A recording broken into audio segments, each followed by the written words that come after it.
വീട് തകർന്നെന്നും പറഞ്ഞുകൊണ്ട് അഭിഷേകം എടുത്തിട്ടുണ്ടായിരുന്നു 2 ആഴ്ച മുമ്പ്.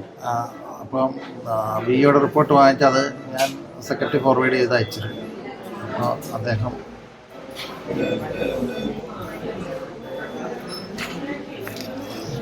അത് ആ നോട്ടീസായിട്ട് വന്ന് എൻ്റെ അടുത്ത് കാര്യാക്കത്തിന് പറഞ്ഞു. അപ്പോൾ CHR ഭൂമിയാണ്, അദ്ദേഹത്തിന് വേറെ 98 സെൻറ്റ് കണ്ട് വസ്തുവുണ്ട്, അതിനകത്ത് വീട് വെക്കാൻ 40 ഡിഗ്രി കണ്ട് കൂടുതലുള്ള ഇപ്പം വീട് വെക്കാൻ പറ്റാത്ത സ്ഥലമാണെന്നും CHR ഭൂമിയിൽ വീട് കൊടുക്കണം എന്നാണ് പറഞ്ഞത്.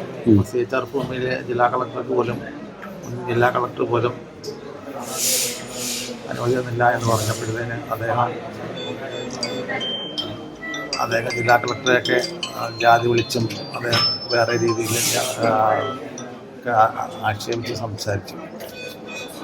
അത് ഇന്നലെ ഇന്ന് രാവിലെ അമ്മയായിട്ട് വന്ന് അവിടെ ഈ അമ്മ വിളിച്ചിരുത്തി കാര്യം പറയാൻ തുടങ്ങുന്നതും ഇദ്ദേഹം എന്തോ ഒരു തോർത്തിനകത്തായിട്ട് പൊതിഞ്ഞുകൊണ്ട് വന്നിട്ടുണ്ടായിരുന്നു. എന്താണ് പെട്ടെന്ന് അമ്മയുടെ അടുത്ത് വിളിച്ച് കാര്യം പറയാൻ ഇത് ജില്ലാതല അദാലത്തിൽ ഉൾപ്പെടുത്താനായിട്ട് പഞ്ചായത്ത് സെക്രട്ടറി തന്നെ ഉൾപ്പെടുത്താൻ വേണ്ടി ഇതുപോലുള്ള ലൈഫിൻ്റെ അപേക്ഷ ഇല്ലെങ്കിലും ഇതുപോലുള്ള കാര്യങ്ങൾ നമ്മൾ ഉൾപ്പെടുത്താനായിട്ട് പറയാനായിട്ട് ഒരുങ്ങുന്ന സമയത്തിന് മുമ്പായിട്ട് തന്നെ അദ്ദേഹം ആക്രമിക്കുകയായിരുന്നു.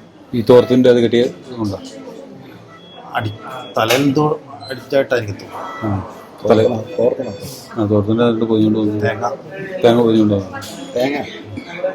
പോലീസ് എടുത്തിട്ടുണ്ട്. അതുപോലെ കണ്ടിട്ടുണ്ട്. തേങ്ങ പൊതിച്ചു കഴിഞ്ഞോ?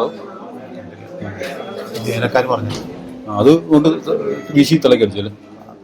ആദ്യം കൈകൊണ്ടാണെന്ന് തോന്നുന്നു. എനിക്ക് പെട്ടെന്ന് രണ്ടാമത് എണീറ്റ് വീശി പിന്നെ അടിക്കാനായിട്ട് ഇറങ്ങിയപ്പോൾ അമ്മ കരഞ്ഞു. മേലെ കൂടെ നിന്ന് അമ്മയെ എന്തോ തെറ്റിദ്ധരിപ്പിച്ചു കൊണ്ടുവന്നതാണ്. അമ്മ നിലവിളിച്ചപ്പോഴത്തേന് മോനെ ചെയ്യരുതാന്ന് പറഞ്ഞ് നിലവിളിച്ചപ്പോഴത്തേന് ഇദ്ദേഹം അവിടെ നിന്ന് ഇത് ചൊഴിച്ചു നടന്നു. അന്നേരത്തിന് നമ്മുടെ ജീവനക്കാർ വന്ന് പിടിച്ചു മാറ്റി കൊടുത്തു. അല്ലെങ്കിൽ അത് വെച്ച് പിന്നെയും തലക്കടിക്കുകയും തൊട്ടിൽ തന്നെ അടിച്ചത്. സാറിന് 2 അടി കിട്ടിയോ? ഒരെണ്ണം തലക്കിട്ട് കൈക്കൊണ്ട് അടിച്ചല്ല, ഈ പൊതിഞ്ഞ സാധനം കൊണ്ടോ?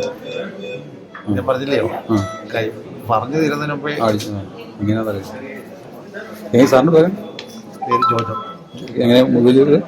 ജോജോ PG ഇല്ലേ? PG ജോജോ.